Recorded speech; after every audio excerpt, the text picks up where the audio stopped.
Alright, let's go into Chapter 7. Let's play a little bit. So, the sum of the forces equal mass times acceleration. The acceleration is change in velocity over the change in time. So let's just plug that in. So now the sum of my forces equal mass times my change in velocity over my change in time. Change in velocity is real simple. That's just v final minus v initial over my change in time. And this is what the sum of my forces equal. Let's multiply that through, cross multiply. So the sum of my forces times the change in time is going to give me my mass times velocity times minus my mass times velocity initial. That looks like a change in something. That's some sort of change in a mass times a velocity. Yeah, because I have a mass times velocity final and mass times velocity initial. I'm going to call this thing momentum.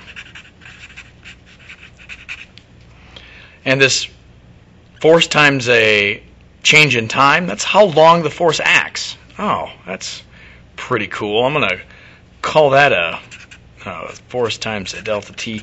I'm going to call that an impulse. So impulse is how long a force acts, is a force over a time, and it changes this thing called momentum. Let's see, momentum m's already taken by mass. O looks like a 0. M is taken by mass. E is already a number. N, that's number t. We'll just give it something totally different. P. Oh, look.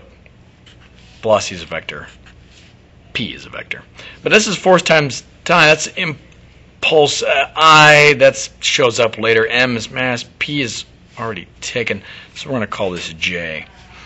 So, oh man, force is a vector. Impulse is a vector. So,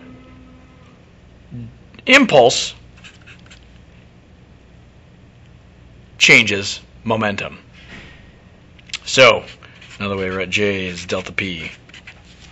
Alright, let's do an example. What would that be like? Well, let's say I'm playing some baseball, alright? So here I am, standing up to bat, hopefully better than some of the local baseballs are doing, and somebody pitches a ball at me. Alright, whoa, how fast is it coming in? It's coming in really fast, and I'm going to swing and hit it. How fast is it coming in? The initial speed of the ball is 38 meters per second. Alright, what's the mass of the ball? The mass of the ball is 0.14 kilograms. Now I'm going to smack the ball, and it's going to go flying out because I know what the heck I'm doing. When it comes, I'm right here. So when it comes in, the ball right here has the same speed, and now it's going to go off at a different speed. We'll just have it come back. That's going to make things easier. It's going to come. It's coming in, then smack, then it comes flying out and does something else. So my final speed is 58 meters per second. Oh, wait a second. Look at, I've got directions, and I know that my momentum is a vector, so I'm going to make this way positive. In order to do that, that means my initial speed is going that way. It's negative 38 meters per second. Well, how long is this thing in contact for? Well, when you smack things with a bat, it doesn't take very long, so let's do 1.6 milliseconds. So now, what's the impulse on the ball? Well, impulse is just the change in momentum, the delta P, which is the delta mv. The mass isn't changing, but the velocity is v final minus v initial.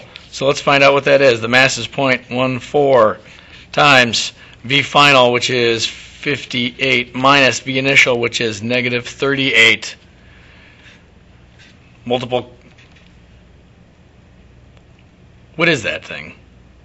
So that's mass delta P, so that's 4 seconds. So 58 minus 38 is 8 plus 8 is 6 plus 4, 96 times 0.14 seconds, which then turns out to be, oh no, I misplaced my calculator. Oh, let's see, I got it somewhere. Here we go.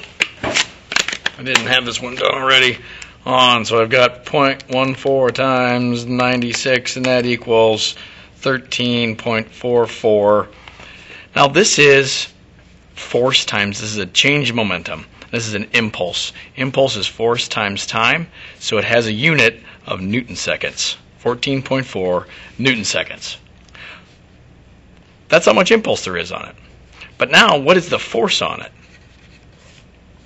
Well, I've got my changes, so force times time equals my change in momentum, which is 13.44 newton seconds, divided by, so my force is what I'm looking for. My delta T is 1.6 milliseconds.